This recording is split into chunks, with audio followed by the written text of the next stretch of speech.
राज्य मंत्रिमंडळाची आजची बैठक नुकतीच संपली आहे आणि मुख्यमंत्री देवेंद्र फडणवीस सरकारची दर मंगळवारीच मंत्रिमंडळ बैठक होणार असं ठरलंय। आजच्या मंत्रिमंडळ बैठकीमध्ये यावरती शिक्कामोर्तब झालेला आहे, त्यामुळे या संदर्भामध्ये सुद्धा एक वेळापत्रक कुठेतरी सेट करण्याचा, वेळापत्रक ठरवून देण्याचा हा विचार दिसतोय। दर मंगळवारी मंत्रिमंडळाची बैठक होईल असं शिक्कामोर्तब झालेलं आहे। या संदर्भात आपले प्रतिनिधी राजू सोनावणे आपल्या सोबत आहेत। राजू, दर मंगळवारी मंत्रिमंडळाची बैठक होणार आहे असं कळतंय, त्यामागे काय हेतू आहे? पूर्वी पाहतोय आपण खातेवाटप झाल्यानंतर आणि नवीन वर्षातली ही पहिलीच आजची मंत्रिमंडळाची बैठक होती।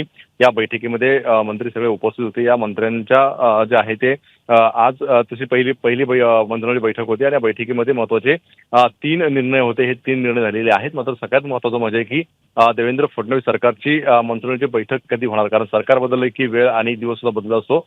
तर त्यामध्ये शिक्कामोर्तब झालेलं आहे। दर मंगळवार जे आहे ती मंत्रिमंडळाची बैठक होईल। साधारणतः 12च्या दरम्यान ही मंत्रिमंडळाची बैठक होणार असल्याची माहिती जी आहे ती सगळ्या मंत्र्यांना देण्यात आलेली आहे। त्यामुळे आता इथून पुढे आपल्याला दर मंगळवार जी आहे ती कॅबिनेट मीटिंग जी आहे ती होताना पाहायला मिळणार आहे। पूर्वी धन्यवाद राजू, आपण दिलेल्या माहितीबद्दल। तर प्रत्येक मंत्रिमंडळाच्या एका शिरस्त्याप्रमाणे आता मंगळवार हा दिवस ठरलेला आहे राज्य मंत्रिमंडळाच्या बैठकीसाठी।